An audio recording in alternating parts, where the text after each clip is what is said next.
புதிய போலீஸ் வாகன கொள்வனவுக்கு India 300 billion ரூபாய் மானியம். வைத்தியர்களின் ஓய்வு வயது அதிகரிப்பு. 150 மில்லியன் கடனுதவிக்கான ஒப்பந்தத்தில் கைச்சாத்திட்ட ஏடிபி. உலகின் சக்தி வாய்ந்த கடவுச்சீட்டு பின்தங்கியது பிரித்தானியா.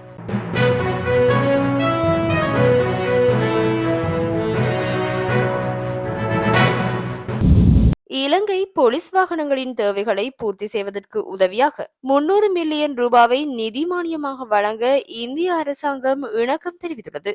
கொழும்பில் நடைபெற்ற வாராந்தர அமைச்சரவை முடிவுகளை அறிவிக்கும் ஊடகவியலாளர் மாநாட்டில் அமைச்சரவை பேச்சாளர் அமைச்சர் நலிந்த ஜெயதிச இதனை தெரிவித்தார். இந்த உதவி தொகையை பயன்படுத்தி வடமாகாண போலீஸ் நிலையங்களின் கடமை தேவைகளுக்காக கெப் வாகனங்களை கொள்வனவு செய்வதற்கு திட்டமிடப்பட்டுள்ளது. இதன்படி குறித்த நன்கொடையை பெற்றுக் கொள்வதற்காக இருதரப்புக்கும் இடையில் புரிந்துணர்வு உடன்படிக்கையை ஏற்படுத்துவதற்கு பொது பாதுகாப்பு மற்றும் நாடாளுமன்ற அலுவல்கள் அமைச்சர் சமர்ப்பித்த யோசனைக்கு அமைச்சரவை அங்கீகாரம் வழங்கியுள்ளதாகவும் அமைச்சர் நலிந்த ஜெயதிச குறிப்பிட்டார். அரசாங்கத்தில் பதிவு செய்யப்பட்ட வைத்திய அதிகாரிகளின் ஓய்வு வயதை 63 வயது வரை நீட்டிக்க அமைச்சரவை ஒப்புதல் அளித்துள்ளது. சுகாதார ஊடகத்துறை அமைச்சர் மற்றும் பொது நிர்வாக மாகாண மற்றும் உள்ளூராட்சி அலுவலர்கள் அமைச்சரினால் கொண்டுவரப்பட்ட அமைச்சரவை தீர்மானத்தின் பிரகாரம் இந்த அனுமதி வழங்கப்பட்டுள்ளது. அதன்படி சிறப்பு வைத்திய அலுவலர்கள், தர வைத்திய அலுவலர்கள், சிறப்பு பல் வைத்திய அலுவலர்கள், அனைத்து பல்லறுவை சிகிச்சை அலுவலர்கள் மற்றும் நிர்வாக மருத்துவ அலுவலர்கள் உட்பட அனைத்து அரசு பதிவு மருத்துவ அலுவலர்களின் ஓய்வு வயது 63ஆக உயர்த்தப்பட்டுள்ளது. முன்னதாக வைத்தியர்களின் ஓய்வு வயது 65ஆக இருந்தது. பின்னர் அது 60ஆக குறைக்கப்பட்டமையும் குறிப்பிடத்தக்கது. 150 மில்லியன் டாலர் கடனை இலங்கை மின்சார சபைக்கு வழங்குவதற்கான ஒப்பந்தத்தில் ஆசிய அபிவிருத்தி வங்கியானது வியாழக்கிழமை கைச்சாத்திட்டது.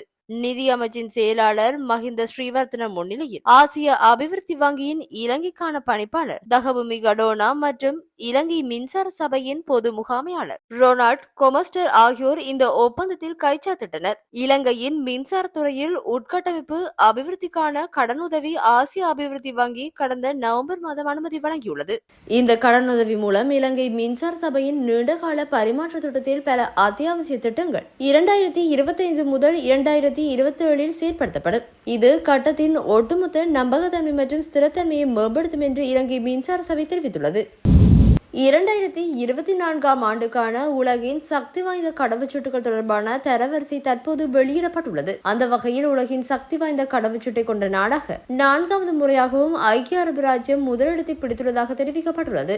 ஐக்கிய அரபு ராஜ்யத்தின் கடவுச்சீட்டை வைத்திருப்பவர்கள் உலகின் 90% பகுதிகளை அணுக முடியும் எனவும் அவர்கள் 133 நாடுகளை விசா இல்லாமல் சென்றடைய முடியும் என்றும் 47 நாடுகளில் விசா ஒன் அரைவல் மூலம் அனுமதி பெற முடியும் எனவும் தெரிவிக்கப்பட்டுள்ளது. அந்த வகையில் ஸ்பெயின் 2வது இடத்தையும், பின்லாந்து 3வது இடத்தையும், பிரான்ஸ் 4வது இடத்தையும் பிடித்துள்ளன.